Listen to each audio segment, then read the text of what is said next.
अभी ईरान हम लोग का गैस टैंकर रोका था कि नहीं रोका? तो अब उसका राजदूत इंडिया में है ही है। अब तो इंडिया की पब्लिक इतनी जागरूक हो गई है कि विदेश नीति पे भी घेर लेती है। अब तो इंडिया की पब्लिक इतनी जागरूक हो गई है कि विदेश नीति पे भी सरकार को घेर लेती है कि ऐसे नहीं ऐसे होना चाहिए। समझा गया कि नहीं आ गया? पब्लिक सपोर्ट में अभी ईरान हम लोग का गैस टैंकर रोका था कि नहीं रोका? तो अब उसका राजदूत इंडिया में है ही है।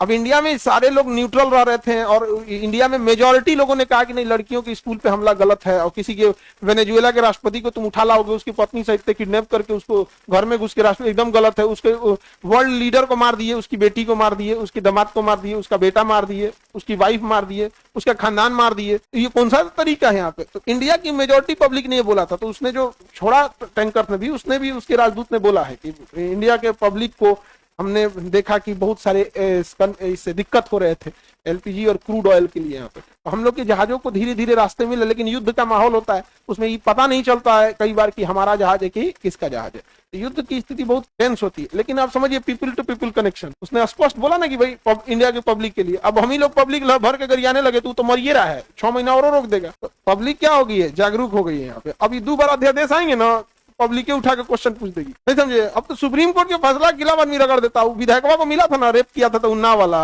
नहीं रगड़ दिए हम लोग, वापस उसको पैक कर दिया गया। कहे भाई जब जागरूक हो गया तो यहाँ, नहीं समझे? तो आप पब्लिक अगर समझदार रहेगी तो कोई दिक्कत नहीं है। बट पब्लिक में पोलराइजेशन हो जाता है पॉलिटिक्स के लिए।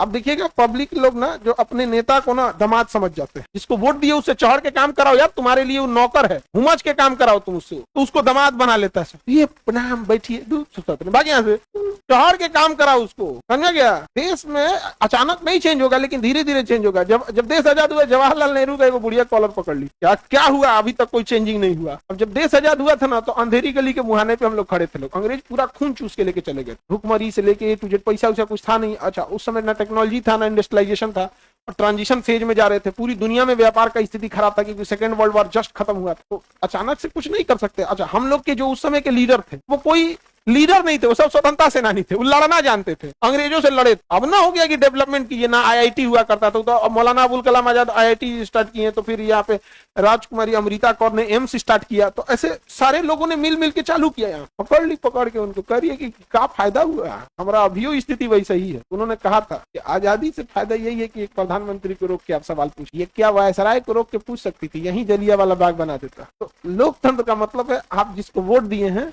वो आपने उसको अपना सबसे कीमती दे, चढ़ के ओकरा माथा पे काम कराई, काम कर हमरा। लेकिन हम लोग जितने गरीब राज है वो नेताओं को दामाद इतना इज्जत देते हैं। तुम जाओ मुंबई में, फ्रांस के राष्ट्रपति ना मरीन ड्राइव पे घूम रहे थे, फ्रेंच प्रेसिडेंट आया था ना मैक्रोन, मरीन ड्राइव पे घूम रहे थे वहां सड़क पे मुंबई में। वहां ऐसा नहीं।